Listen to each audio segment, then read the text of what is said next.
Hi friends, ಎಲ್ಲರಿಗೂ ನಮಸ್ಕಾರ. ನಾನೇ ನಿಮ್ಮ ಸೆಂಟ್ರಿಂಗ್ ಹುಡುಗ ದಿನೇಶ್. ಇವತ್ತೇನಪ್ಪ ವರ್ಕ್ ಅಂತ ಹೇಳಿದ್ರೆ, ನಿನ್ನೆ ಎಲ್ಲ ಕಾಂಗಾಟಿಗೆ ರೆಡಿ ಮಾಡಿ ಬಂದಿದ್ದೆ ಗುರು. ಬಿಲ್ಡಿಂಗು ಶಂಕನೆಲ್ಲ ಹೊಡೆದು ಅದೇ ಇವತ್ತು ಕಾಂಗಾಟ್ ಅಂತೆ.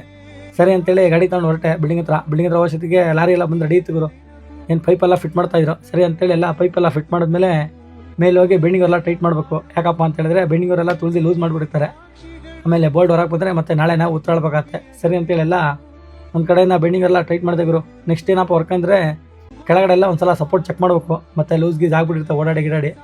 ಆಮೇಲೆ ಎಲೆಕ್ಟ್ರಿಷಿಯನ್ ಅವರು ಬೆಂಡಿಂಗ್ ವರ್ಗಳು ಕಟ್ ಮಾಡಿಬಿಡ್ತಾರೆ. ಅದು ಒಂದು ಸಲ ಪೂರ್ತಿ ಚೆಕ್ ಮಾಡಬೇಕು, ಇಲ್ಲಾಂದರೆ ಬೋಲ್ಡ್ಗಳು ಓಪನ್ ಆಗ್ಬಿಡ್ತವೆ. ಸರಿ ಅಂತೇಳಿ ಎಲ್ಲ ಕಾಂಗಾಟ ಶುರು ಆಯ್ತು ಗುರು. ಒಂದು ಕಡೆಯಿಂದ ಕಾಂಗಾಟ ಶುರು ಆಯಿತು. ಜಾಸ್ತಿ ಏನಿಲ್ಲ, ಒಂದು 3 ಗಾಡಿ ಇದ್ದರೆ ಸಾಕು. ಸರಿ ಅಂತೇಳಿ ಎಲ್ಲ ಕೆಳಗಡೆನೇ ನೋಡ್ತಾ ಇದ್ದೀವಿ ಗುರು.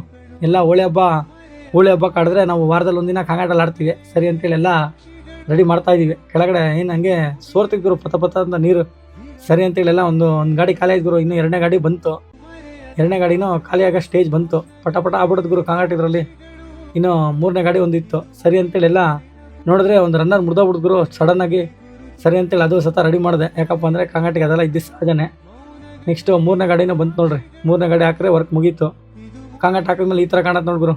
ಇಲ್ಲ ಕಾಂಗಾಟ ಮುಗಿದ್ಮೇಲೆ ಲಾಸ್ಟಿಗೆ ಕೆಳಗಡೆ ಎಲ್ಲ ಒಂದು ಸಲ ಪೂರ್ತಿ ಚೆಕ್ ಮಾಡಿ ಹೊರಟೆ ಗುರು ಇಲ್ಲಿಂದ. ಮತ್ತು ನಾಳೆ